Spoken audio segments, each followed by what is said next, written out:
Hi. Since high school, I've contributed to communities I've been a part of by creating spaces where people feel connected.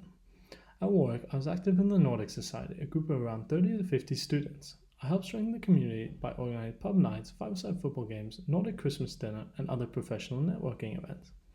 These events fostered a strong sense of community and gave students a space to stay connected to their Nordic culture while building new friendships abroad.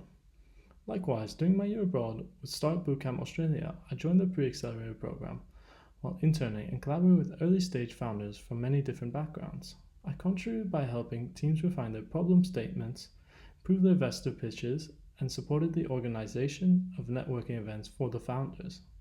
Overall, my contribution has been taking the initiative to bring people together and build a welcoming, collaborative community wherever I am. A recent personal experience of success that really shaped me was completing the Lausanne Olympic Triathlon. When I signed up, I was far from prepared. I couldn't swim more than 100 meters without stopping. I hadn't run more than 5 kilometers in years, and I had no real background in endurance sports. But I committed to the challenge and built a training plan of around 6 days a week for several months.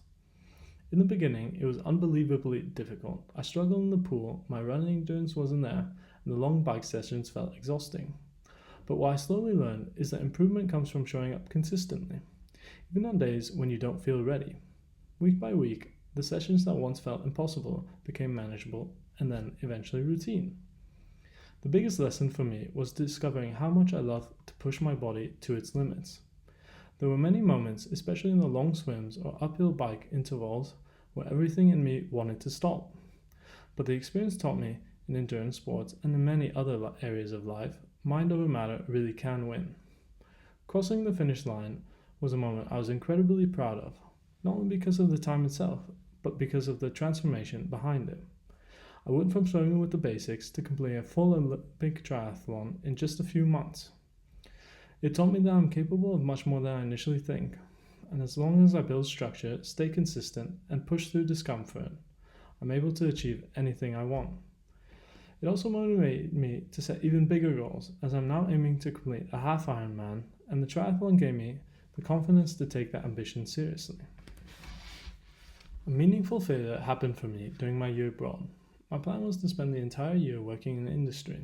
I was very confident I could secure an internship on my own, but after months of applications and rejections, I realized I wasn't progressing at all. My initial plan had failed. I didn't have an internship, and eventually I had to pivot studying at ISEC instead for my first semester abroad. The hardest part was accepting that I needed help. Eventually I joined the intern group, a service that supports students in finding international internships. At the time, it felt like a personal failure.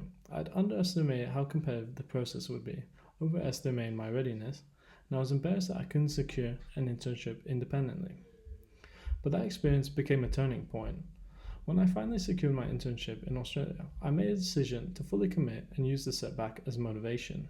I worked extremely hard, stayed late, took on extra responsibilities, and focused on adding real value to the team. Over time, that effort paid off. I was able to convert what started as a 6-month unpaid internship into a 3-month paid contract after 4 months' work, totaling 7 months in Australia. What I learned from this experience is that failure isn't a stop sign. It's usually feedback. It taught me humility, the importance of asking for support, and resilience for when things don't go your way. It showed me what matters most is not the setback, but how you respond to it.